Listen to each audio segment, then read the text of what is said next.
finished another washcloth. Well, I actually need to close up the top. I don't do it in the same way that Jules says on her Wondrous Dishcloth pattern, because I'm just too lazy. So I do it just like I Kitchener the top of the toe of a sock. So that's what I'm gonna do here. So this morning I kind of had that moment of panic, realizing how close we were to Christmas and feeling like there's no way I'm going to be able to do all the things that I had planned to do. And I do this every single year. And then I have to decide to let go of some things and to be okay with that. I had planned to have an entire day of making Christmas candies. When I was a child, I remember doing that with my grandma and my aunts, my mom, my sisters, my cousins, 1 year. But it was so much fun that I just wanted to do that every year. And so when I was an adult, I got together with my sisters 1 year and we made Christmas candies, but we only did it once. So I've done it myself on my own a few times, but it's a lot of work.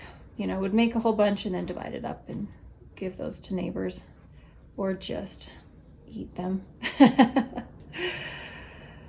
And I've got some projects that I need to start working on. I need to plan Christmas menus. I need to just wrap up a lot of things. So I think I'm going to start focusing on the things that are most needed. So today I'm going to be out in the sewing room working on some Christmas gifts. Oh, here, I'll give you a small update on my bunny.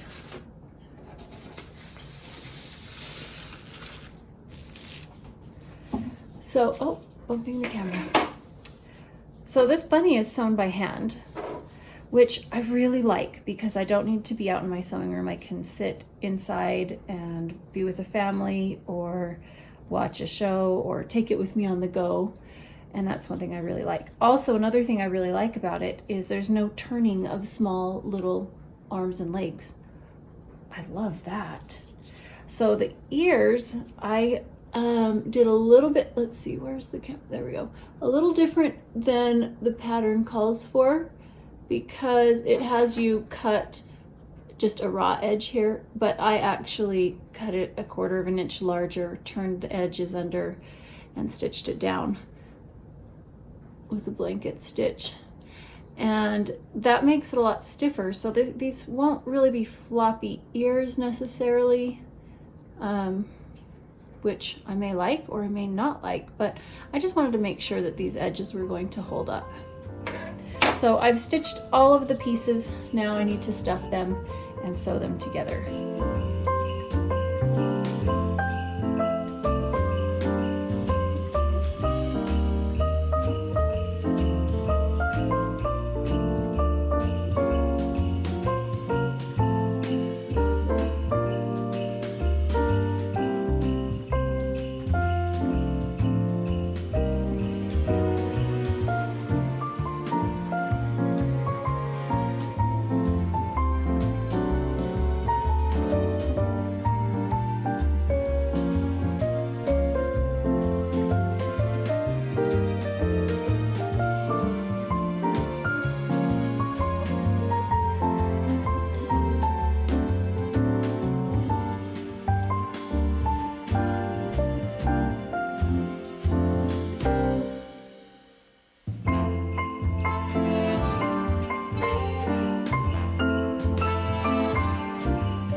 I leave my house for an hour and I come home to all sorts of amazing things. I was gifted a subscription to Utah Life magazine. That will be really fun. That's from my dad. Now, this says it's from Spoonflower. I didn't order from Spoonflower. Is there a card here? Let's see. I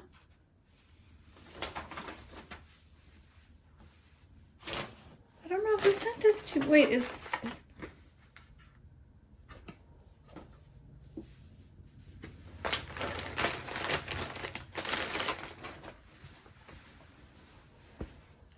what? Who sent this to me?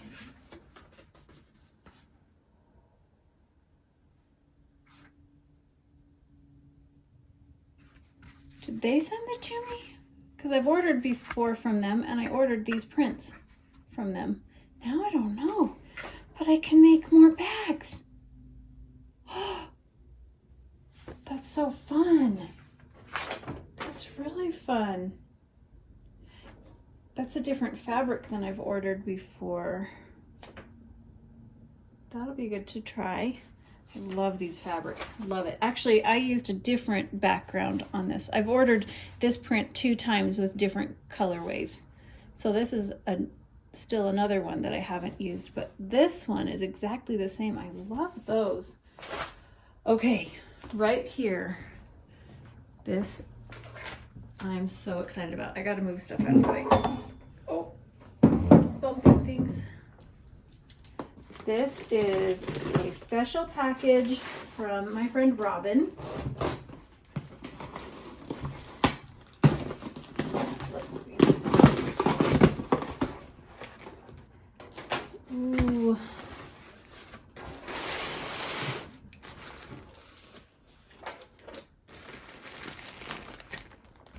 Look at all of these fun trims, all these vintage silk ribbons. Oh, I used to do silk ribbon embroidery. And you'd use these. I haven't done that forever. Oh, that's so fun.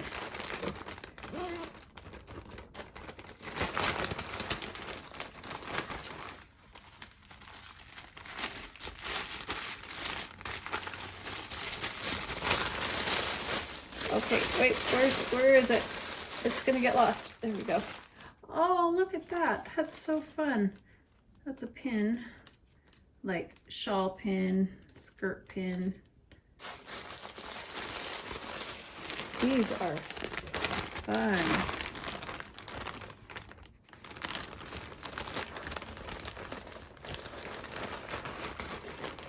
It's like a vintage linen day.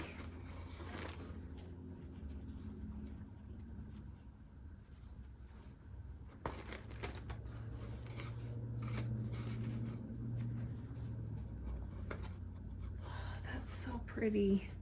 I could embroider with the silk ribbon on these. Okay, are you ready?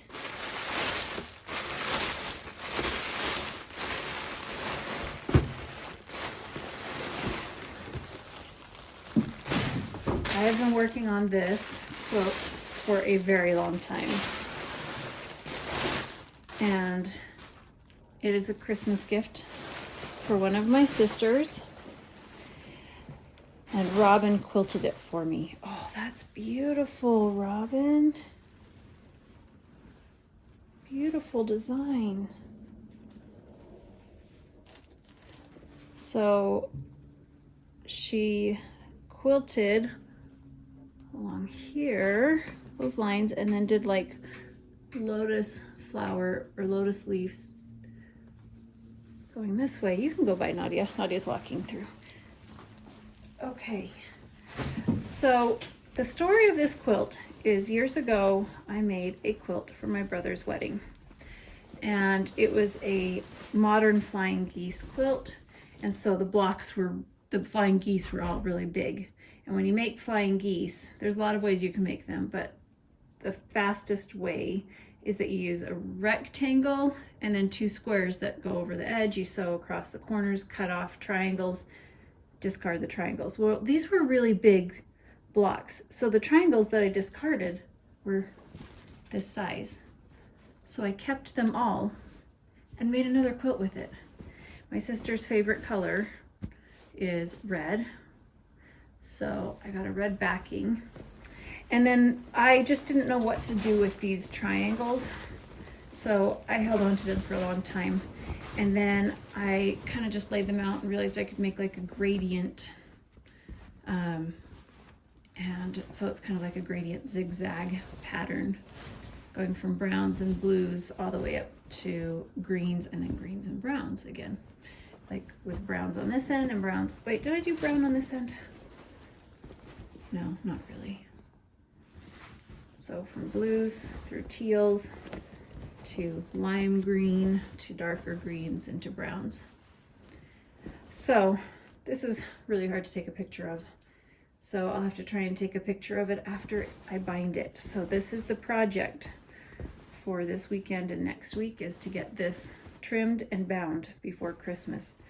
That quilting is really fun. Yeah, showing it in a pile here does not do it justice.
Okay, I found it. It was in the fine print. This was from a sweet friend. She contacted me a little while ago saying that she was going to send me a little surprise in the mail. This was from Rosalie Covello. Really, really thoughtful that she tracked it down, found it for me, and shipped it to me. What a thoughtful gift. Thank you so much, Rosalie. What a happy day. I love it.